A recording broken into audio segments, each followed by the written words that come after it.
बिस्मिल्लाहिर्रहमानिर्रहीम। अस्सलाम वालेकुम नाज़रीन, आप यूट्यूब चैनल देख रहे हैं। मैं हाफिज़ मान उम्मीद करता हूँ आप सब लोग बखैर आफियत होंगे।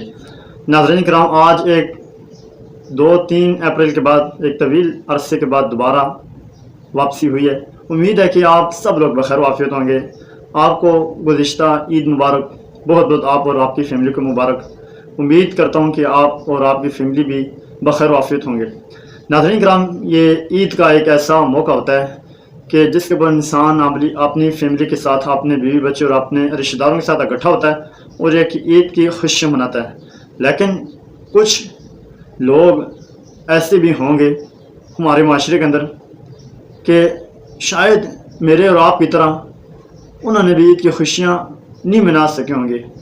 क्योंकि देखिए नाज़रीन कराम, अगर घर का कोई एक फ़र्द, कोई एक अफराद अगर किसी टेंशन में, किसी बीमारी में मुब्तला है तो यकीनन ये सब चीज़ों के ऊपर पानी फिर जाता है। तो हम दुआ करते हैं कि अल्लाह रब्बुल इज़्ज़त सबको या सेहत और तंदुरुस्ती के साथ रखे और अपने हिफ्ज़ ईमान में रखे।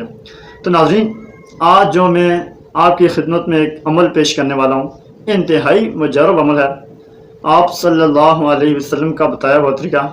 देखिए नाज़रीन कराम, दुनिया के ऊपर सबसे जो मुश्किल चीज़ होती है वो मुख्ताजी होती है कि इंसान किसी के सामने हाथ नहीं फैला सकता, किसी से मांग नहीं सकता। ये बहुत मुश्किल काम होता है। तो नाज़रीन कराम, मुख्ताजी से, मजबूरी से बचने के लिए एक मैं अमल आपकी खिदमत में पेश करता हूँ। इंतहाई मुजर्रब अमल है। अगर आप इसे यकीन के साथ, ईमान के साथ और कसरत के साथ, पाबंदी के साथ आप इसे करेंगे तो इंशाअल्लाह आपको किसी के सामने यह कि हाथ फैलाने की ज़रूरत नहीं पड़ेगी। जो भी आपके ऊपर मुश्किल वक्त आएगा, जितना भी आपके किसी चीज़ की आपको ज़रूरत होगी, अल्लाह रब्बुल इज़्ज़त गैब से कोई असबाब पैदा कर देंगे और आपकी मदद फरमा देंगे। तो नाज़रीन कराम, अब आगे बढ़ते हैं वजीफ़े की तरफ, जो अमल की तरफ जो मैं आपको देने लगा हूँ। आप अपनी देख सकते हैं सामने स्क्रीन के पर, बिस्मिल्लाहिर्रहमानिर्रहीम, ला इलाहा इल्लल्लाहुल मलिकुल हक़्क़ुल मुबीन। अब नाज़रीन कराम, आपने इस अमल को नमाज फजर के बाद और आखिर आप एक मरतबा या 3 मरतबा दुरूद इब्राहिमी पढ़ लें। आपने इस अमल को 100 मरतबा पढ़ना है। 100 मरतबा पढ़ लेना, फिर आप यह कि आप दुआ कर लें। देखें, आप कोई भी अमल कर रहे हैं ना, कोई भी वज़ाइफ कर रहे हैं, कोई भी आप अमल कर रहे हैं, उसके बाद आप दुआ ज़रूर किया करें। आपका कोई भी मकसद है, परेशानी है, टेंशन है, उसके बाद आप अल्लाह रब्बुल इज़्ज़त से ज़रूर मांगा करें।